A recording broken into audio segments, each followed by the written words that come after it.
You're listening to the Empowering Process podcast with your host, Gail Kraft. Listen as she holds frank discussions around how your purpose, being present, and trusting your power impacts your life. Whether you're an entrepreneur, leader, or developing your vision, you'll find wisdom and insights you can utilize right now. Welcome your host, Gail Kraft.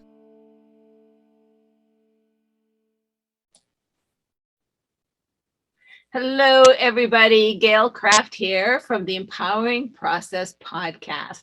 Welcome, welcome, welcome. And with me today, we have Sophie Zollmann. Sophie is the CEO of Sophie Zo. Very unique, right? And we're going to talk a little bit about what's keeping you stuck. But let me tell you a little bit about Sophie first before we get going, because she's perfect for this. Sophie is, sometimes she's referred to your right-hand woman, right? In implementation at Ninja and a trusted partner. Her passion is getting coaches and consultants focused on making money. Always a good thing to focus on, coaches, and having more free time. She does this by the strategy, the systems, the products, the services, the courses, marketing, and the team needed to grow and scale a successful business. Sophie is a certified online business manager, certified social media manager, certified customer acquisition specialist, and she is a member of the International Association of Online Business Managers. She knows your online life, she knows your online stuff, and she knows what you need to do with that online world to move yourself ahead. Welcome, Sophie. How are you? Thank you for that wonderful welcome. I'm doing well today. It's a very exciting day. I'm ready for this conversation and hanging out with you for a little while. It's going to be fun. It's going to be great. It's going to be great. There are so many instances, so many times in my life when I was frozen where I was because of something not moving me ahead. So before we started, I was like, I don't know which story to tell. I have so many to tell. So I'm going to tell a kind of more general one. Around, I'm going to be aging myself now. I would say around the early 90s. Very early 90s. I have a niece who was in a car accident in LA and was in a coma. So I ended up taking a flight out to San Diego because I had a house to stay at for free and didn't have to pay the hotel fee, and rented a car with my brother, and we would drive up to see my niece and my sister. It's the first time in California, and I literally got off the plane and the smell of the air it urged me to move there. I felt like that was home. That's where I should be. I'm talking the early 90s. So starting at that point, I'm like, I want to live here. What will it take for me to live here? I want to live here. I did move, but not until 2004. Because, right. So imagine all of those years. I would go out and have a vacation there and go, I should be living here, right? But the fear of getting a job, leaving my family, leaving my friends, and creating a social network. And as it turned out, leaving my husband, because that's how I got there, right? Because he did not want to go. So how do we negotiate that? But even after we split up and divorced, it took me quite a few years to get out there. And here's what happened, Sophie, and I would like your take on this. I got sick of listening to myself saying I want to move there, right? And so I made a pact. I put a date on the calendar, and I said, by this day, you're either going to shit or get off the pot. You're going to make up your mind to move and go, or stop talking about it. Right. Yeah. And so obviously I made up my mind and I moved out there. So very good. But I had to get past the fear of losing what I would lose, what you leave behind. Right. And I didn't realize what a brave act it was until someone came up to me and said, I don't know how you're doing this. That is so brave. It really is. Yeah. I wasn't afraid of having a roof over my head, food in my mouth, or clothes on my back. I was afraid of the social loss, Yep. right? So there's so many things that can keep you stuck. And so we're going to talk about that because that's what you deal with your clients all the time. Yes. And I deal with it myself in my business too. Right. I mean, it's a part of life. It's a part of business. And, we get stuck in a lot of things. And by a lot of things, a lot of things that are in our head. They're not necessarily a true reflection of reality. Right. And they're also a lot of times it's your subconscious mind trying to keep you safe because, all it knows is what you've experienced thus far. And if it even remotely thinks what you're about to do is going to put you in harm's way, it's going to find ways to keep you stuck. It's going to make you stop because you're going to, those fears that come up are oh my gosh, you can't do that because if you do, this will happen or that'll happen or this might happen. And it's like you what if yourself to death. Right. And the thing is, Sophie, change, number one, is constant. Absolutely. Change is ever accelerating. Absolutely. And change is frightening. And so as the human race, we really need to wrestle with this fight or flight reaction that we have to every situation that isn't what it was yesterday. Absolutely. I mean, change is inevitable. There is so much change in life and business and the world at large that is out of our control. So being afraid of it, trying to stop it, trying to avoid it only makes life and the journey more painful because when it's out of your control, trying to control it is a useless thing to do. It wastes energy, it wastes time, and it keeps you stuck and small and not in the place you want to be. Because embracing change, embracing the fear, and there's nothing wrong with fear. That's the other thing is, don't be afraid to be afraid because we're saying, because it's like, embrace the fear. It's like, that doesn't mean you have to like it. It doesn't mean you have to be comfortable with it. What it means is knowing that, well, since you've already cussed, shit happens. Shit happens, right? And you either embrace it, learn from it, find the good in it, and, adjust, adapt, and take new steps, new actions to accommodate this new change. Because sometimes change smacks you upside the head like a 2x4, because that happens all the time. Frequently, yes. Especially when it's something you want to do, something you desire in your heart of hearts, and the fears and the subconscious thoughts are keeping you from doing it. A lot of times, the universe, God, spirit, whatever you call it, will literally take a 2x4 upside your head and make it happen. And make it happen. And I can speak to that 100%. Happened many a time in my life and business. And, even to this day, as much as I have worked on embracing change, letting go of paradigms and stories and the stories from my upbringing that, were holding me back, keeping me stuck. We're human. And sometimes we get triggered or we digress for some reason. But as long as we keep the awareness of and don't beat yourself up. And don't beat yourself up because, shit happens. Accept it for what it is. And yeah, it may, even if it upsets you, even if it seems like really negative at first, just, process it, feel it, but don't get stuck in it.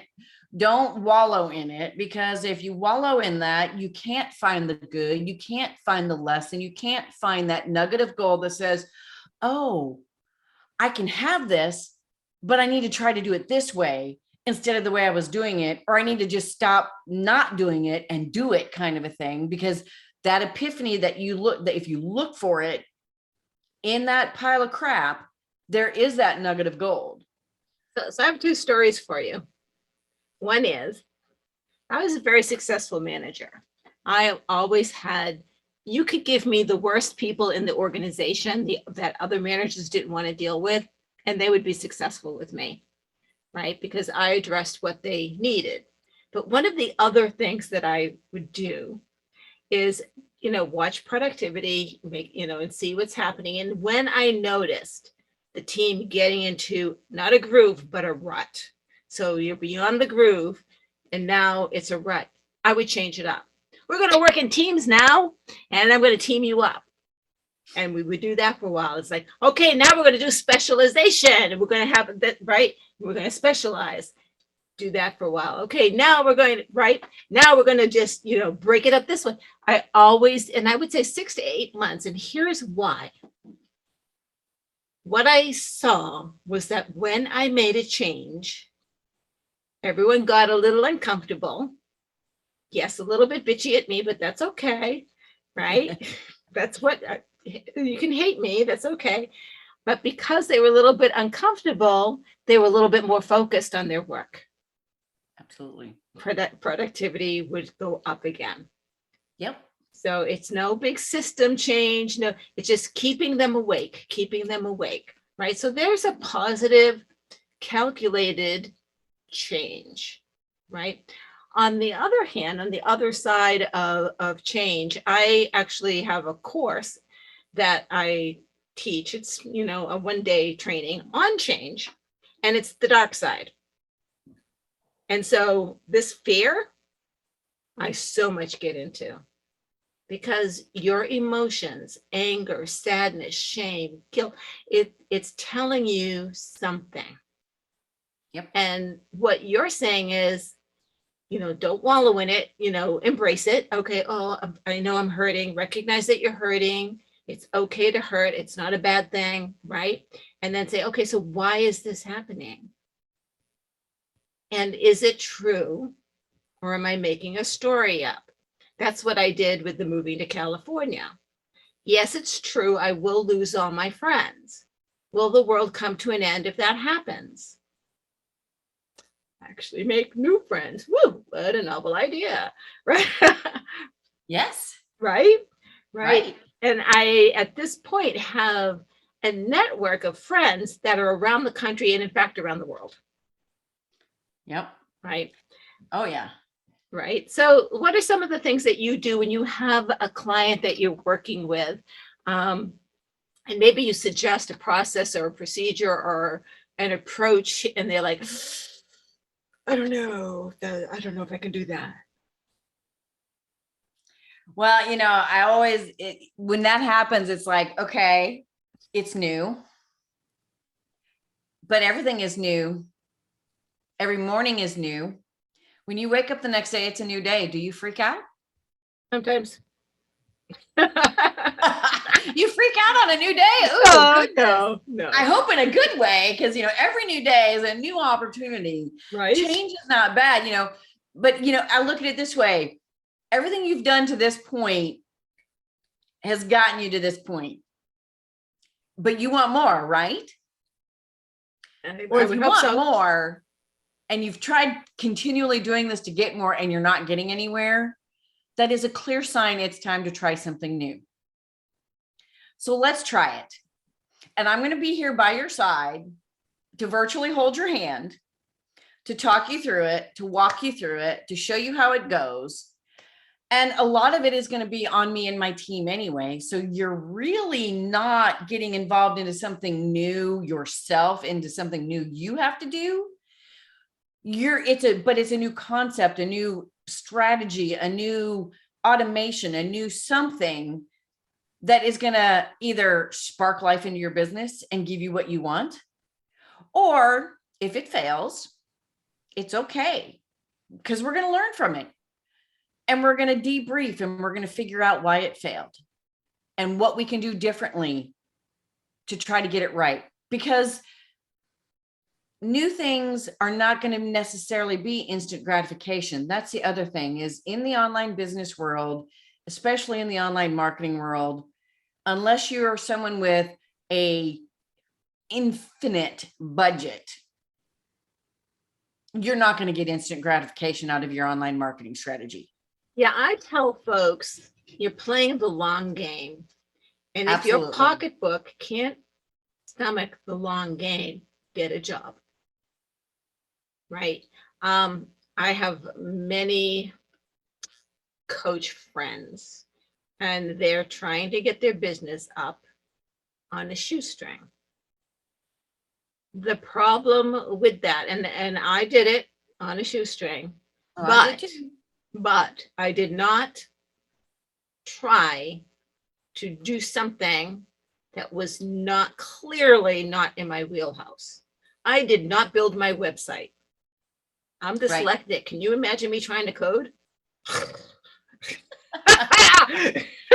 It's not gonna happen, right? Right? Yeah. No. Right. And and many other things. And I sought many coaches to help me, to guide me, and I spent money and I made money, right?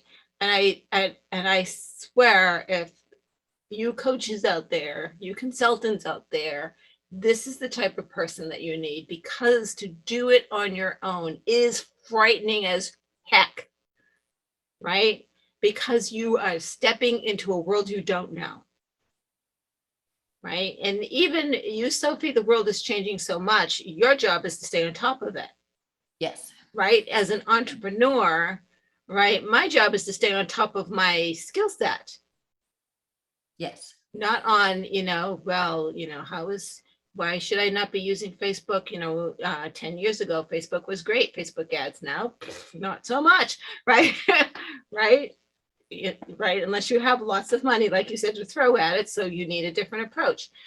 I would say 12 years ago, 15 years ago, Google was awesome. All of a sudden, Google disappeared. Well, guess who's fighting their way back? Right. Right. As a platform for business. Right. Absolutely.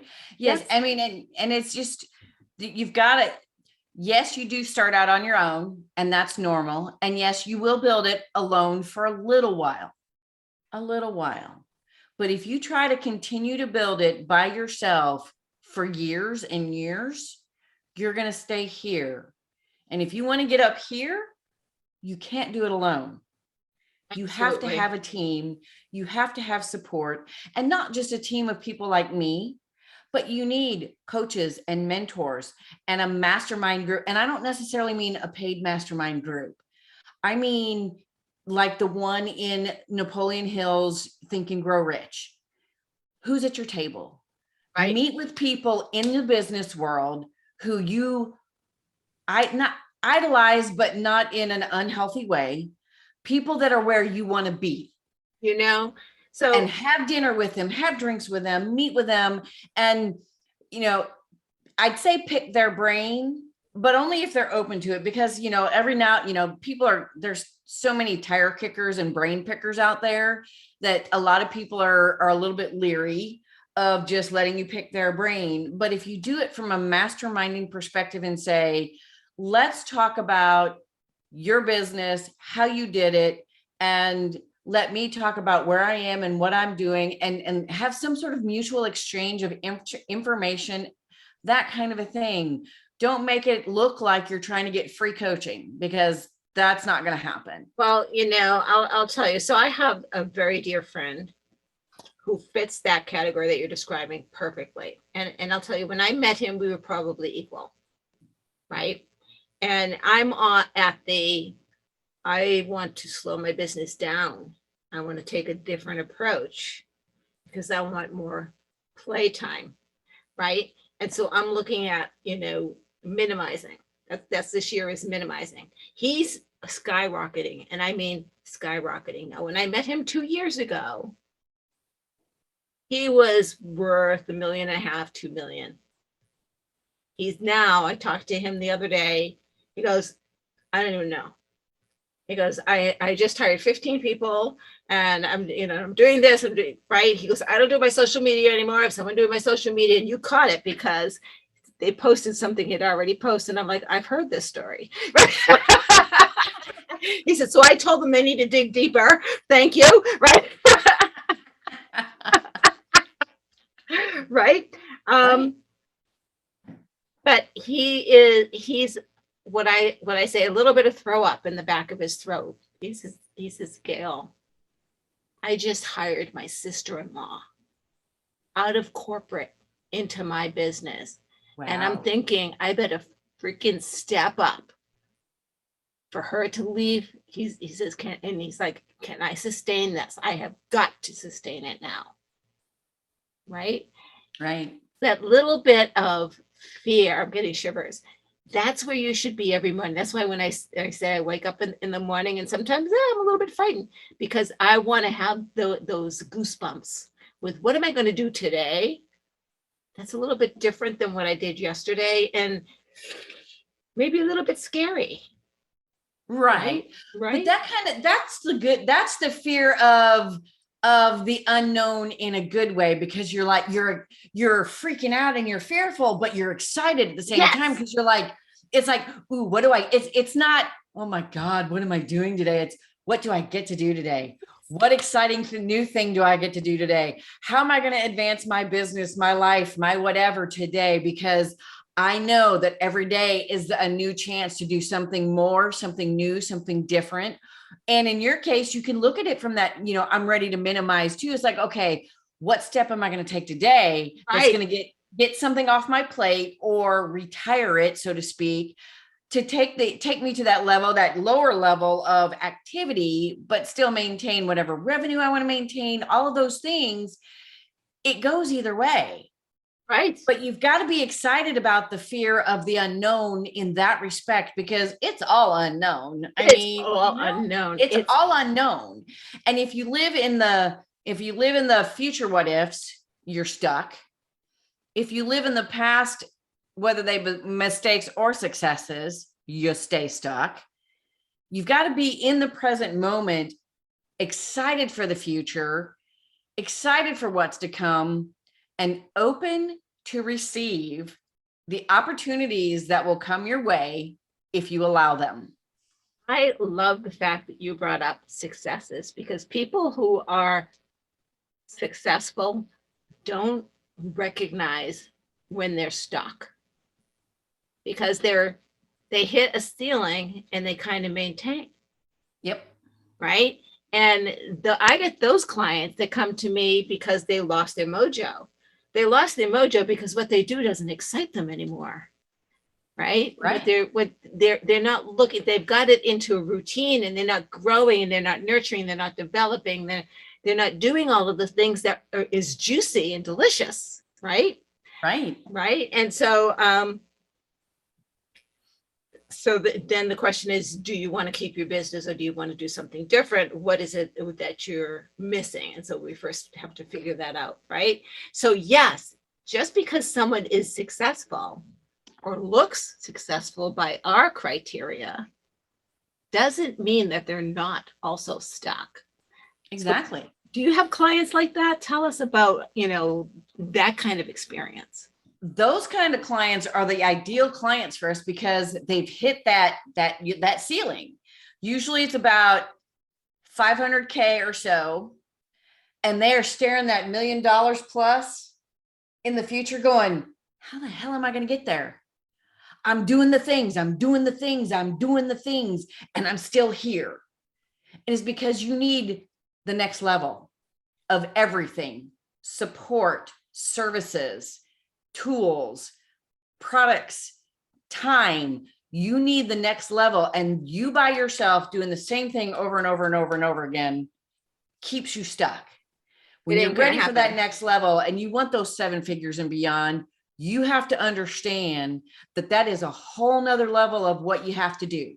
And it's not what you have to do, it's what you have to get a team, you have to get people in place, you have to develop systems, processes, a team. You need to delegate a lot of the crap that's on your plate, including management and planning and all of that, to people like us, so that you can open up to do more of the revenue generating stuff, whether that's continuing to sell the services you have, either to more people or at a higher price point, or developing new services or new products or new revenue streams, and then therefore marketing funnels and all of that stuff but you can't do that alone.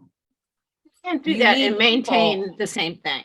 You can't. No. That's why when you're ready for that next level, you're ready for us, because we're going to take all that you're currently doing pretty much off your plate and make sure it's as effective, efficient, and running as smoothly as possible. And we're going to be doing that for you. But we're also going to be there for you when you say, okay, I need to sell more of my services, or I need to raise my prices, or I want to create new services, new things to offer. We're there for that too, because we are that all-in-one team that can do all of those things. And so you don't have to worry about where you're going to get the help, who knows who's doing what by when. And they, and you have a sounding board, someone to brainstorm with, to strategize with, to go, Sophie, I was thinking about doing this in my business. I want to offer this service and I want it to look like this. And I'm thinking about maybe selling it for this much. And I can go, wow, that's a great idea. I love that. That's unique in the industry, and you're offering something that can expand your revenue, your services, your expertise, your know, like, and trust factor. And we can build a marketing funnel to go with it, to bring in the leads, to bring in the sales, to do all those things. Yeah, let's do that. Or I can go, have you lost your freaking mind? Where did you come up with that? And how the heck is that relevant to your industry, to your ideal clients? That sounds like, like, I don't know what, So here's what's interesting to me. So, what we're basically saying, guys, is the face of business today is changing. It's going virtual. Virtual assistants aren't anything new. No. Right. But virtual assistants, if that's what you've got as a gig, it's about ready to expand, because people are starting to realize that they need other people, and they don't want to hire. It's no longer brick and mortar and have people in the office to come in and do these things. Right. It's stuff that sometimes has to get done at 3:00 in the morning. Right. Because, it needs to be scheduled. You want people to do what they're good at, so you can do what you're good at. But the point that I'm trying to make here is, when you have that feeling that it's stuck in your throat or stuck in your gut or wherever it gets stuck, for me, it's in my throat. Everybody, it's different, right? And you get that feeling of, I'm being held back, right? Right. Stop and ask yourself why. Get curious, because what's keeping you back 99.999% of the time is pretended made up stuff. Yes. Even the crazy freaking idea, Sophie, sometimes is a pretty darn good idea.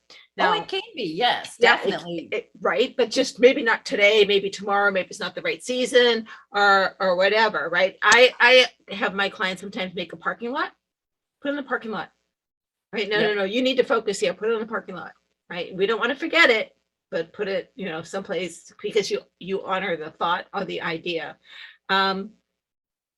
I just recently, and I actually sent him a note, got guidance from a coach, concerned about a choice that I'm making, and counseled me not to do it.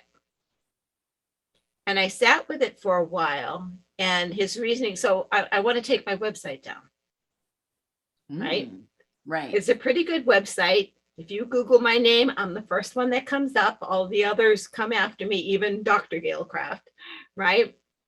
But it's not my website that's driving that. It's the podcast. It's, it's other things that are driving that. And so I'm like, I had the feeling that he is afraid that I will lose my standing on Google if I take the website down. Now I'm going to put it back up, very slim. It's going to hold just podcast and maybe a link if you want to get in touch with me. That's it. Right? Because everything else is noise. Oh, and my books. So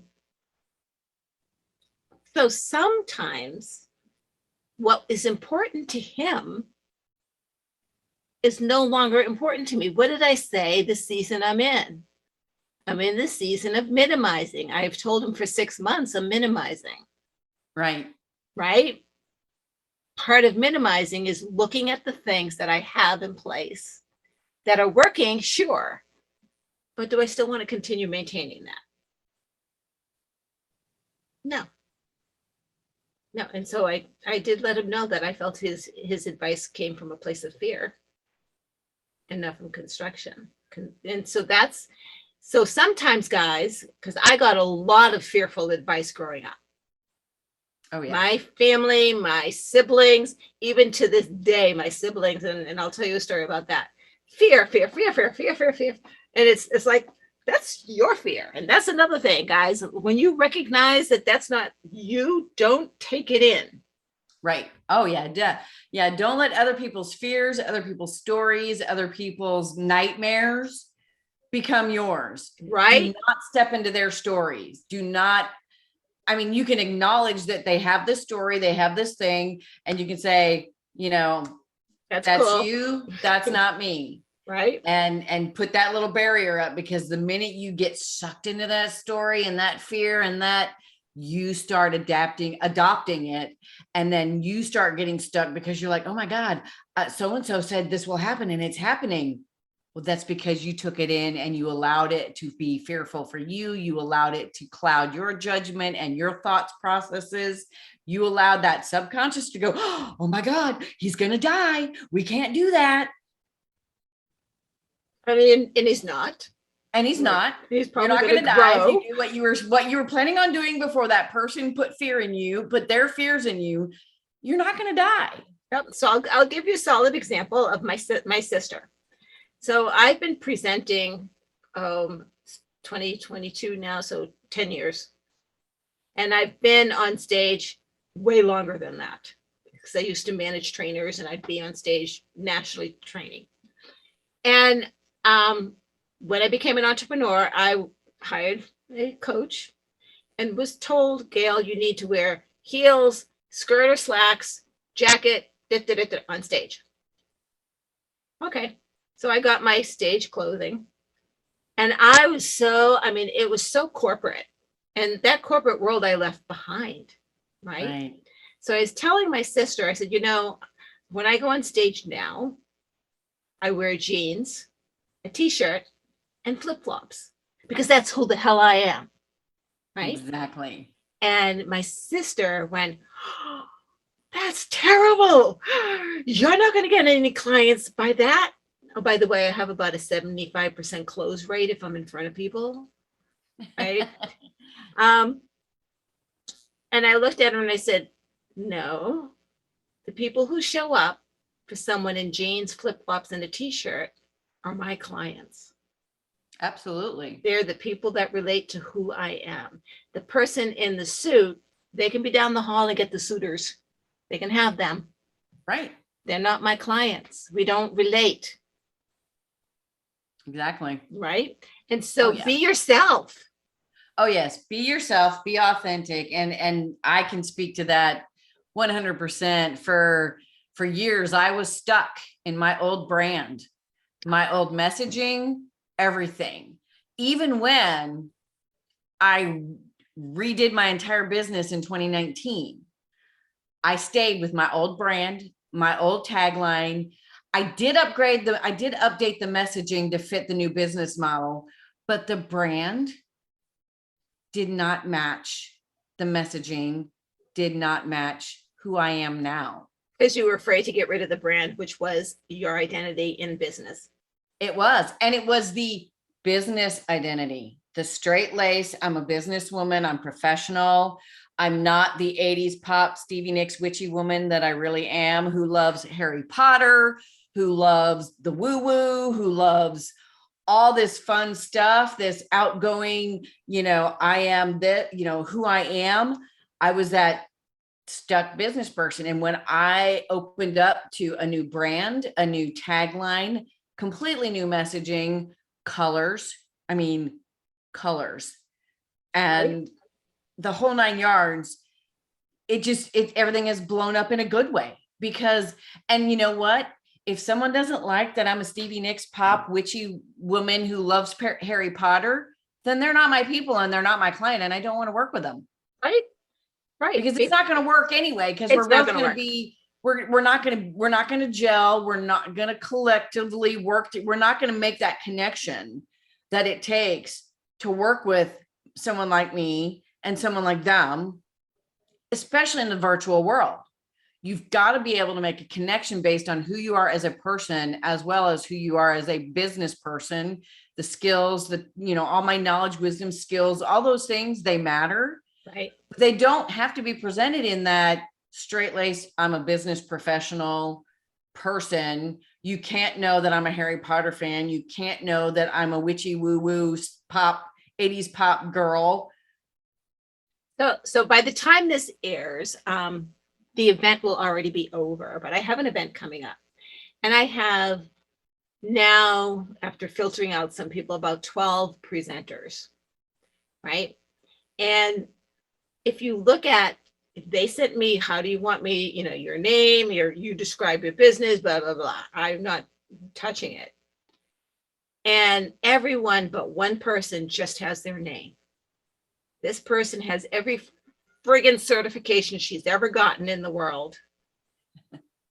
Up there is like, right? Right. No one gives a shit anymore about that stuff. Not really. They don't care. They want to know who you are and how you deliver. Yep. They assume that you have those licenses. Otherwise, you wouldn't be doing what you're doing. Oh, yeah. Right? Right. So, so I may have a talk with her after and say, you need to understand when you're doing an online, this is like a TEDx, 15 minutes. That's all that you're getting is 15 minutes. It's going to take me longer to read those off to introduce you. And I only have a few minutes to introduce you, so I'm not going to read them off. They're in the handout, but I'm not reading them off. Right. Right. So, well, and a lot of people may not even know what those licenses and certifications are. I mean, right. I have some simple certifications: online business manager, social media manager, customer acquisition specialist. And I still get people saying, so what does that mean? What do you do? Because while I've been highly trained and certified in those things, the people who want to hire me don't necessarily know what that means. I have so many BS certifications. What I can do for them, how I can help them, right? What we're going to do to make their business better, grow, whatever it is. And while yes, it's great to say that I have those certifications, it's more about my experience, my knowledge, my wisdom, your track record, my tech skills, all of the things that matter in building, taking a business from 6 to 7 figures and beyond. Right. Because they know what they know enough to get to the 6 figures, mid 6 figures. What they don't know is that next level. And that's what I know. Right. And my certifications are a small part of that, not the majority of what I know and can do to do that for them, to get them there. Right. It's a results world. It has become a results world. And this woman has amazing results. She doesn't need to put all that out there. Right. Absolutely. And that's just it. Right. So what's holding her back is, from my perspective, a feeling of insecurity. Right. There's I'm not good enough. And that's not imposter syndrome. While we're on this, I need to correct you guys on imposter syndrome. Imposter syndrome is not the same as feeling like you're not good enough. Right. Okay. Imposter syndrome happens. It happens to me every morning because I get up and I'm going to do something a little bit different. And I think, who am I to do that? Well, you chose to do it. Get off your butt and go do it. What do you mean, who are you to do it? You're Gail. Go do it. That's the conversation almost every morning. Right? That's imposter syndrome. That's you're about to do something different. Right? And that's what's holding you back. Imposter syndrome is holding you back. Right? Versus a feeling of unworthiness. If you are feeling unworthy, that is not an imposter syndrome. That is Right. a whole other story, because someone who feels unworthy is not going to step out into it anyway. Right. Right. The imposter syndrome is the person doing it thinking, "Oh, the hell am I doing this?" Like the first time I was on stage in front of, all of these people, like, what am I doing? Who am I to be up here? Well, you're the expert right now. I had Yeah. someone tell me, you may know only 25% of the shit you're going to put out there. They know nothing. You are already the expert. Get out there. Oh Like, yeah. Yeah. and I'm like, Imposter okay. syndrome is doubting your skills, doubting your knowledge, doubting your expertise, and Doing it anyway. yeah, and doing it anyway. That's, Right. Imposter syndrome is totally different than not worthy, Right. because and now you can trigger the not worthy feelings when you're in imposter syndrome, because who am I to do this? I'm not smart enough. I'm not good enough. I'm not this enough. They can go hand in hand, but they are not the same thing. Right. Right. Exactly. Exactly. And so when I'm working with the client who says that they have imposter syndrome, we have a conversation about that, because they need to understand, is it really imposter syndrome, which has been mislabeled now, or is it, this feeling of insecurity? And by the way, we all feel it when we do something different, and we're talking about what's holding you back. Imposter syndrome can hold you back. Right. Right.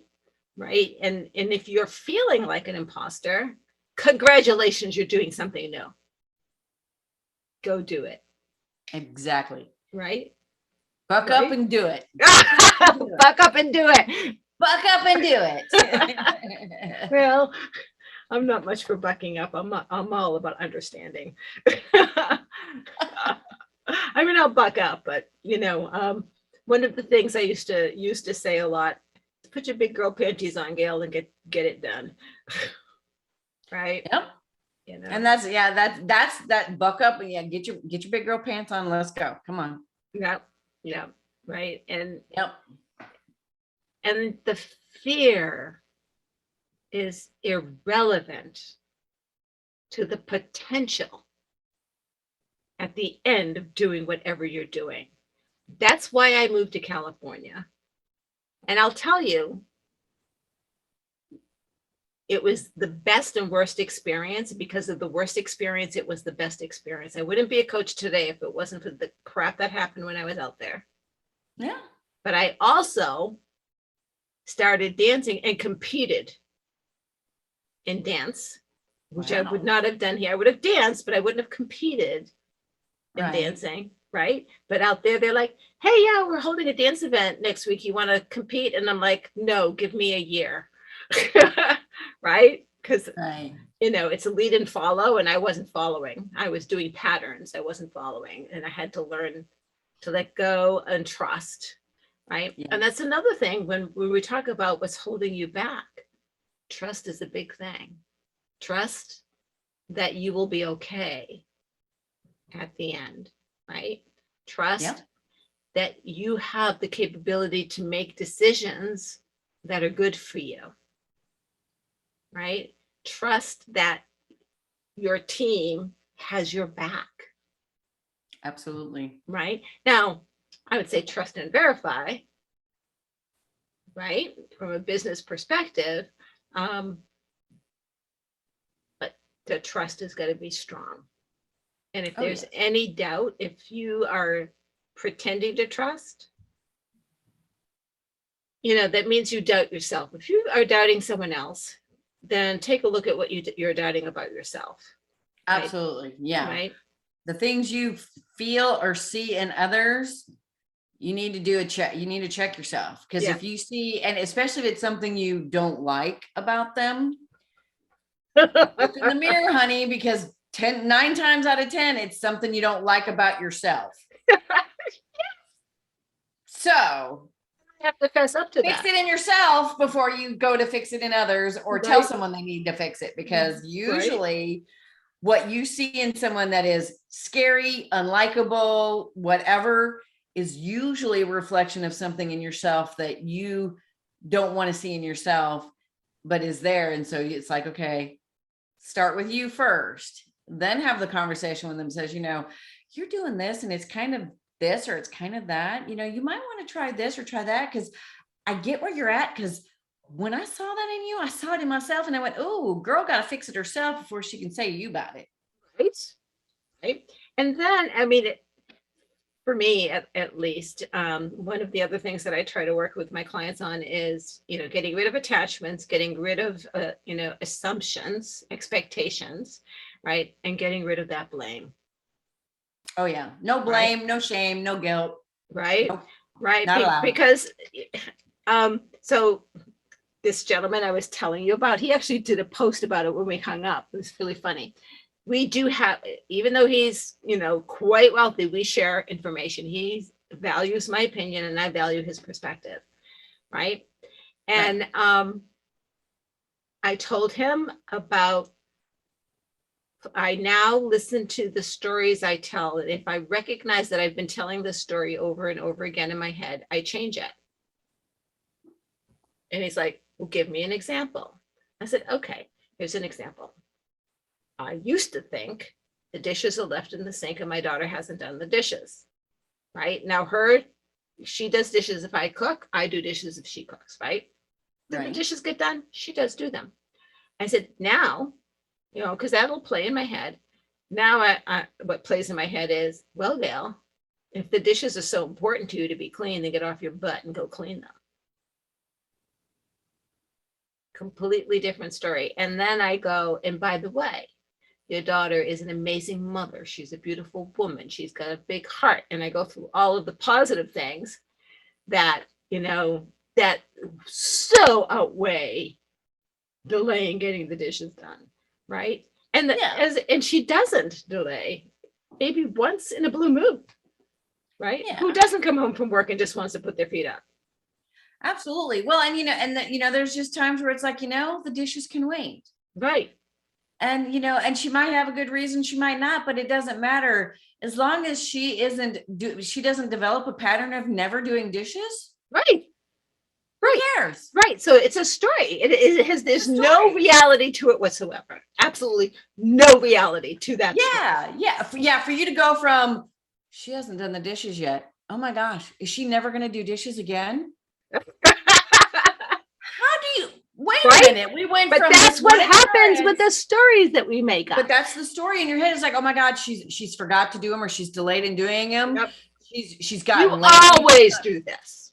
Really, always? Does she always do this? How often has she really done this? Probably once every 2 months. Yeah. Exactly. It's crazy. Yeah. Right? The stories we tell, both from our upbringing, our environment, societies, norm, all those things. It's like, you got to get rid of that and live your life, think your thoughts.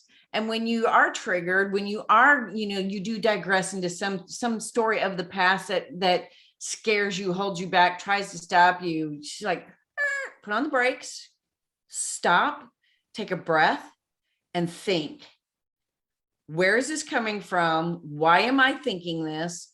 And now what am I going to think differently? Let's change that thought, that story, that whatever, because it's always being aware of what's going on in that head of yours, because that chatter in your head is what manifests your life. It'll bring you out of the game. It'll ruin your relationships. It'll bring your business down. It will sour your customer relationships.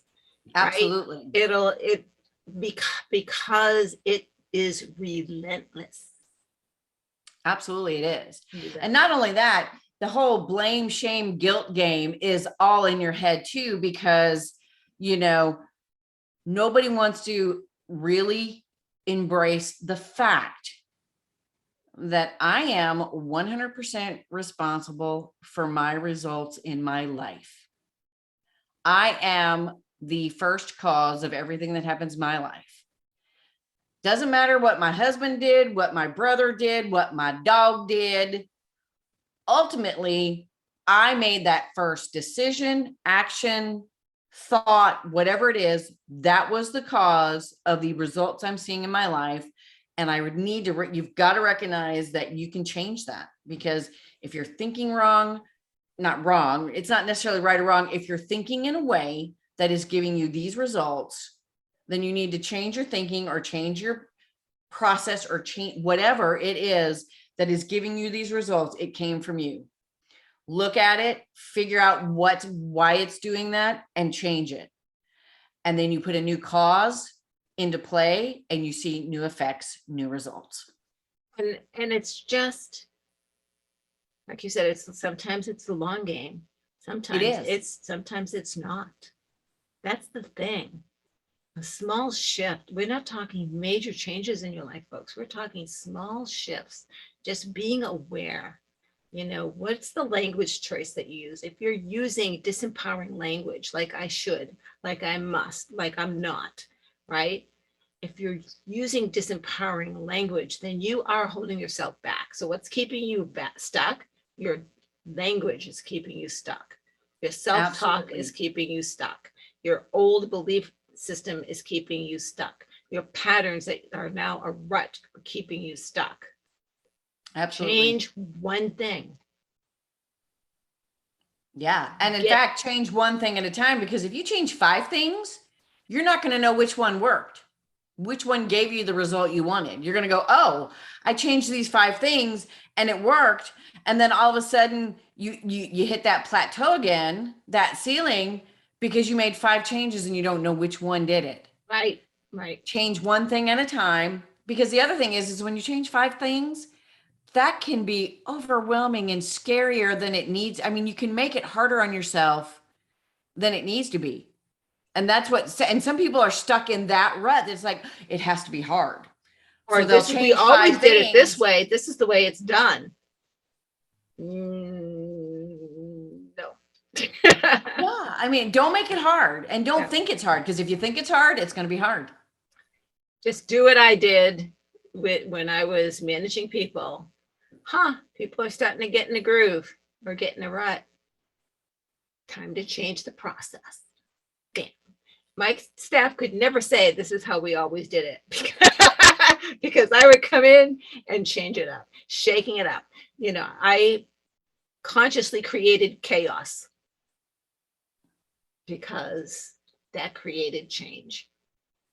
And then I would watch what happens, and maybe I would have to tweak it a little bit. Right. And, I let them yell at me and scream at me. And I remember one time, well, I don't remember us voting that we were going to do this. Oh, yeah. My staff was hilarious. I had very close relationships with my staff, and I laughed.